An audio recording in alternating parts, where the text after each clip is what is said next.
না পারলেও এই 10,000 টাকার জন্য পারতে হবে। অডিয়েন্স দেখতে পাচ্ছেন, আমি আছি, আমার সাথে 10,000 টাকা আছে, আর আমার সাথে আছে আপু। তো তার আগে আমরা একটুখানি আপুর পরিচয়টা জেনে নেই, তারপর আমি আমার আসলে প্রোগ্রাম সম্পর্কে বলছি। তো আপু, আপনার নামটা বলবেন। মহিমা। মহিমা আপু। আচ্ছা, মহিমা আপু। অডিয়েন্স এবং মহিমা আপু, সবার পক্ষে আমি একটু জানিয়ে রাখি যে আমরা যে প্রোগ্রামটা করি সেই প্রোগ্রামে হচ্ছে আমরা কোশ্চেন করব। তো সেই কোশ্চেনের যদি রাইট আনসার দিতে পারেন, তাহলে আমাদের হাতে এই 10,000 টাকা আছে, এই 10,000 টাকা জিতে নিতে পারেন। একটা প্রশ্ন করব, একটা প্রশ্নের যদি রাইট আনসার হয় আমরা 10,000 টাকা আমরা তাকে দিয়ে দেব। তো আপু, আপনার জন্য আমাদের প্রশ্ন, হ্যাঁ, যে 111 থেকে যদি আমি 11 বাদ দেই তাহলে আমার কত থাকবে? 111 থেকে 11 বাদ দিলে 100 থাকবে। 100 থাকবে। হ্যাঁ। তো এটা তো আসলে আমরা নর্মালি আসলে অ্যান্সারটা দিয়ে ফেললাম। তো আমাদের যেহেতু একটু আমরা এই যে 10,000 টাকা আমরা আসলে পুরস্কার দেবো, তো সেক্ষেত্রে তো অবশ্যই এটা একটু ট্রিকি কোশ্চেন হবে। হ্যাঁ, তো ট্রিকিভাবে আপনার ভেবে অ্যান্সারটা আমাদেরকে দিতে হবে। ঠিকইভাবে নরমালি নেওয়া যাবে না। না, নর্মালি নেওয়া যাবে না, কারণ নর্মালি আসলে হ্যাঁ আপনি আপনার জায়গা থেকে রাইট অ্যান্সার করেছেন, সেটা হয়তো অনেকের কাছেই রাইট অ্যান্সার হবে, বাট আমি সেটা রাইট অ্যান্সার হিসেবে নেব না। যেহেতু আমি আসলে এখানে টাকা ধরেন যে পুরস্কার দিচ্ছি বা দেবো, যদি আপনি পারেন সেক্ষেত্রে একটু টিকিভাবে আপনার ভাবতে হবে, টিকি অ্যান্সারটা দিতে হবে। টিকি অ্যান্সার যদি দিতে পারেন তাহলে আমরা আপনাকে গিফটটা দিতে পারবো। চিন্তা করি তাহলে। হ্যাঁ, অবশ্যই অবশ্যই চিন্তা তো করবেন। হ্যাঁ। অডিয়েন্স, আমার আপু চিন্তা করতে থাকুক, আর আপনারাও একটু ভাবেন, ভাবতে ভাবতে দেখেন যে কী অবস্থা, সেটা আসলে আপনারা পারেন কিনা বা আপনাদের জানা আছে কিনা। তো আপু তো আপুর মতো করে বলেছে যে 100 থাকবে, 111 মধ্যে থেকে 11 বাদ দিলে 100 থাকবে। তো আপনাদের আসলে কি মাথায় আসতেছে বা কি ভাবতেছেন বা কি হবে অ্যান্সারটা, এটা আপনাদের মাথায় যদি থাকে অবশ্যই অবশ্যই আমাদেরকে কমেন্ট বক্সে আপনারা জানিয়ে দেবেন। তো আপু কতদূর ভাবলেন? ভাবতেছি তো, আমার তো ওই 100ই আসতেছে। মানে ঘুরে ফিরে 100 আসতেছে, এর বাইরে আসতেছে না। কারণ হ্যাঁ, 111 থেকে 100 মানে 11 বাদ দিলে তো 100ই হয়। আচ্ছা। তো এটা তো আসলে ধরেন যে আমরা যে কাউকে জিজ্ঞাসা করলে এটাই বলবে। হ্যাঁ, এটাই কিন্তু যে বলবে। কাউকে জিজ্ঞাসা করলে যদি এটা বলে তাহলে এটার জন্য তো আমরা আসলে 10,000 টাকা পুরস্কার দেবো না। হ্যাঁ, এটার জন্য তো আপনাকে গভীরভাবে ভাবতে হবে।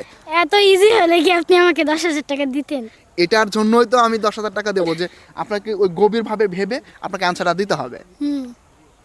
আচ্ছা, ভাবতাছি। হ্যাঁ হ্যাঁ, অবশ্যই অবশ্যই ভাবেন ভাবেন ভাবেন। আসতেছে মাথায়? মাথায় আসতেছে না। নিজের জন্য না পারলেও এই 10,000 টাকার জন্য পারতে হবে। না না না, সেটা অবশ্যই ঠিক আছে, কারণ যে এখানে আমাদেরকে 10,000 টাকা যেহেতু আসলে পুরস্কার আছে, সেক্ষেত্রে পারলেই তো আমি 10,000 টাকা দিতে পারছি। জি, অবশ্যই। হ্যাঁ না, ব্যাপারটা হচ্ছে এরকম। তো এটার জন্য ভাবেন, যদি আপনি আনসারটা দিতে পারেন, হ্যাঁ আমিও আপনাকে টাকাটা দিতে চাই, যে আপু আনসারটা আসলে বলে আমাদের কাছ থেকে টাকাটা নিয়ে নেক। আমি অবশ্যই নিতে চাই, কিন্তু আমি ভাবতে হবে। তো নেওয়ার জন্য তো অবশ্যই অবশ্যই আপনাকে বলতে হবে, ঠিক আছে, আনসারটা দিতে হবে, তাহলে আমি আপনাকে হয়তো টাকাটা দিতে পারবো। হ্যাঁ হ্যাঁ, অবশ্যই। কিন্তু নর্মালি তো 111 থেকে বাদ দিলে 100ই হয়।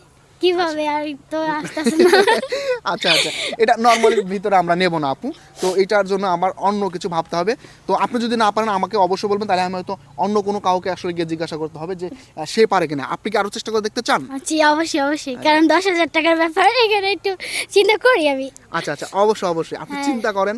তো হ্যাঁ। যদি না পারেন আমাদেরকে বলবেন, তাহলে আমরা হয়তো অন্য কারো কাছে যাব, তাকে জিজ্ঞাসা করব। সে যদি পারে তাহলে তাকেও আমরা এই 10,000 টাকাই আমরা আসলে পুরস্কৃত করব। 10,000 টাকা পুরস্কার করবেন? জি। আচ্ছা, আমি ভাবি তাহলে। আচ্ছা, নিজের জন্য না হোক, 10,000 টাকার জন্য তো করা ভাবা যাক। হ্যাঁ হ্যাঁ অবশ্যই, কারণ আপনি জিতলেই তো টাকাটা পেয়ে যাচ্ছেন, তাই না? হ্যাঁ। কত দূর না, আসতেছে মাথায় কিছু? 100ই আসতেছে। মানে 100 ছাড়া কোনো কিছু আসতেছে না, তাই তো?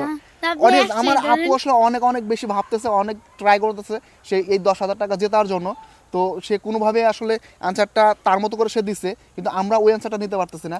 আপনাদের কাছে যদি এমন কোনো অ্যান্সার থাকে যেটা আমি আসলে রাইট অ্যান্সার হিসেবে আসলে নিতে পারবো, এমন যদি কোনো আসলে অ্যান্সার থাকে অবশ্যই অবশ্যই আমাকে আপনারা জানাবেন, কমেন্ট বক্সে জানান, তাহলে হয়তো আমি আসলে আপনাদের জন্য আমি এই গিফটটা আমি দিতে পারি। তো আপু কতদূর কি হলো? পারতাছি না, 100ই ধরেন, তাহলে আপনি নাহলে আসলে পাস করে দেন। তাহলে পাস করতে চাচ্ছেন, যে যদি আপনি 100 আনসার দিলে আমি আসলে কারেক্ট আনসার নিচ্ছি তাহলে নেব, আদারওয়াইজ এটা আপনি পাস করতে যাচ্ছেন। হ্যাঁ। আচ্ছা অডিয়েন্স, আপনারা একটু আমাকে জানাবেন যে আপুর আনসারটা রাইট কিনা, কারণ আপুর মতো করে একটা আনসার দিয়ে দিয়েছে যে 111 থেকে যদি 11 বাদ দেওয়া যায় 100 থাকে। তো আপনাদের কাছে এই অ্যান্সারটা রাইট কিনা, বা আপনাদের যদি কোনো কিছু জানার থাকে বা আসলে বলার থাকে যে এই অ্যান্সারটা এটা হবে, অবশ্যই আমাদেরকে কমেন্ট বক্সে জানিয়ে দেবেন। ভালো থাকবেন, সুস্থ থাকবেন।